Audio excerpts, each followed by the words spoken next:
Hi folks, welcome to or welcome back to Exposed, and if I'm welcoming you back and you like it here, I'd love it if you subscribed and stuck around. I know about 5 minutes ago I said I was going to do an entire video, but I just looked at it and it's 5 hours long. Well, 4.5. Oh no, we're at 4.5, so it's 5 hours long, and it's so darn hot in here that I really cannot sit through 5 hours of lardy. So what I'm going to do is do the bit that I think you really need to see, and then when it cools down a bit, if you want me to go back and do the rest of this, I certainly will. So this video, where she's changed the name, it was something else when I put it on BitChute, horror dating story. I've decided to watch it on YouTube because I want you to see the chat at the side, and from what I can remember, I don't think anyone in the chat actually pulled her on what she was saying. And for once, I'm not going to interrupt. I'm just going to let her say what she says, and then I will comment afterwards. Okay, are we ready? Hang on to your hair, ladies.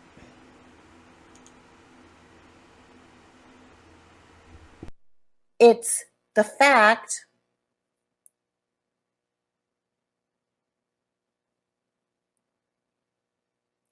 I agree, Rachel. I believe it. Okay, listen to this. I could tell a story the same kind of way. So I was married at 21, and I only stayed married for about 7 months because he had to go home to his mother. And then on a cruise, there was this really cute guy who was a Turkish waiter, and I was like, oh, I like him. And so a month later, we were married, and we stayed married for like 5 years, and then I had a child. And then one night in the middle of the night, he wouldn't get out of bed with his sister, and he used to keep kissing his son's penis and that. So I finally got up in the middle of the night and I left him, and I went to my mother's house with my little baby. And then when I went back to my house to get clothes, he had locked me out of the house with his 13-year-old sister in the house. So I had to call the police, and they came. And because they separated us, and I had told my story and he told his story. And then the police, who were from West Roxbury, Irish Catholic, took one look at my Turkish husband and was like, Arab. So they were like, get the fuck out of the house. And then I let him have the car. And I mean, I could, and then if I even started to talk about my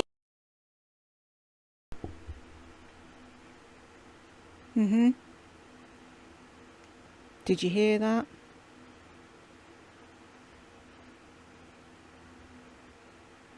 So, if any of that actually happened, why would she still be in contact with him? I'm not going to say his name on here, because I don't think he should be associated with this fucking evil lying about him on the internet. How many have watched this? 6,136 people watched this. Part of me wants to contact him and tell him and say, did you know about this? Maybe you should do something. Don't worry, I have it backed up, so if she deletes this after she sees this video, it's still there should he want to use it. Who does that? Even if it's true, which it obviously fucking isn't. One, she's lying about him. And what is that doing to her son?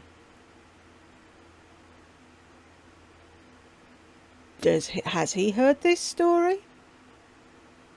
Have you told him it, seeing as though you tell him every fucking thing? I bet you haven't. It's like people keep saying, this is your legacy to your son. When you're gone, and he thinks, oh, I miss my mum a bit. If he hasn't figured out that you're a raging narc and gone fucking cold turkey on you. when he plays this, what's he going to think? I can't believe that she actually uttered those words. Just when you think she can't go any lower, oh by God, does she? I don't know what to say about her. And so far in the chat, I know it's a little bit delayed, but no one's saying anything. Not one person has pulled her and said, he did what?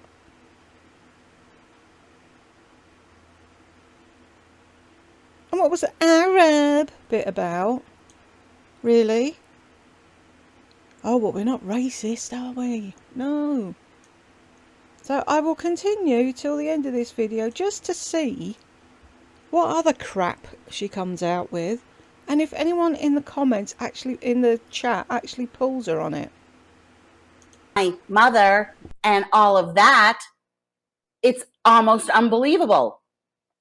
This is why people don't believe me, because none of it. Not only has nobody pulled her on it, Nikki London's laughing. Well, I am so glad you find that story hysterically funny, Nikki. Would it be funny if she was saying it about you? I wonder. A lot of it to them, because I'm leaving out bits and pieces,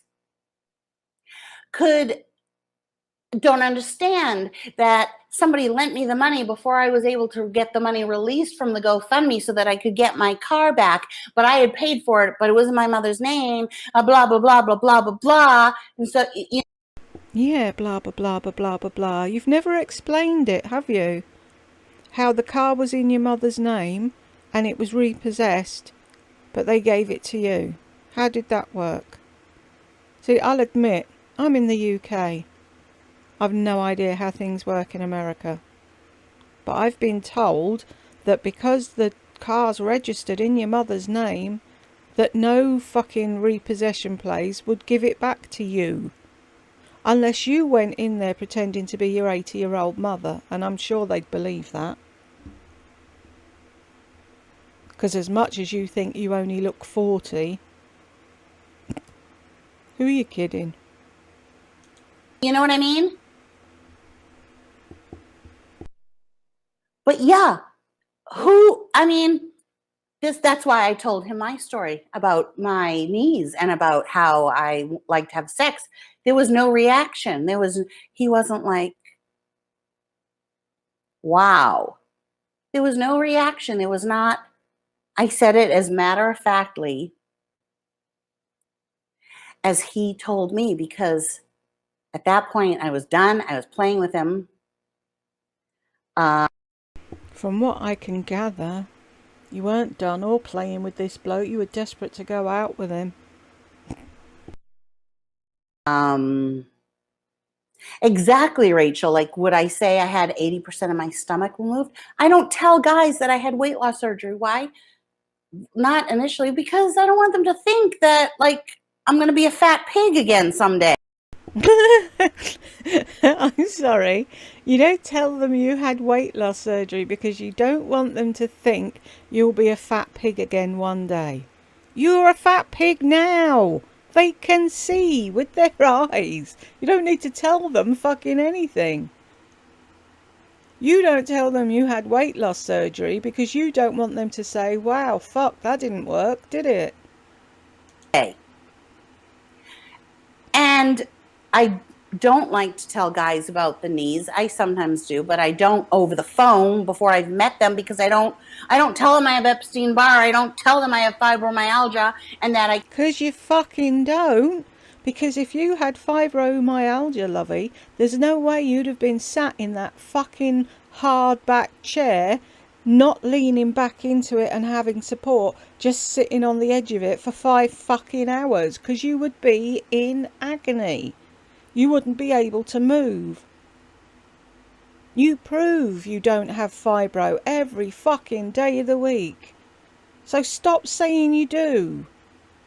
I can't sleep at night and that I hurt all over and like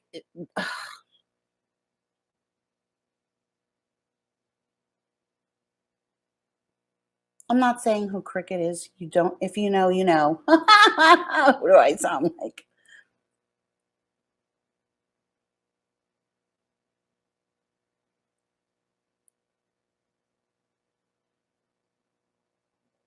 No, Penelope, I don't think this either. Too soon. It's too soon. He doesn't need to talk about why he's not employed. He doesn't need to talk, he doesn't need to do any of that at this point. Do you understand? It's funny, you were dissing some other young lad the other day because he was unemployed, but he was unemployed because he was looking after his poorly mother. But you laughed at him, but this bloke's alright if he's unemployed. Anyway, I'm not going to discuss any of this because I didn't watch the first 4.5 hours to figure out what the fuck she's talking about, so I can't really have an opinion at the end when I haven't heard it all. But I just wanted you to hear what she said. And for those of you coming over here telling me to leave this poor, kind, lovely lady alone, really, have you had a lobotomy? Are you missing what I'm showing you? Really? So, for those of you that stuck with me till the end, thank you if you did, and I will catch you in the next one. I'm really looking forward to the comments. Bye, folks.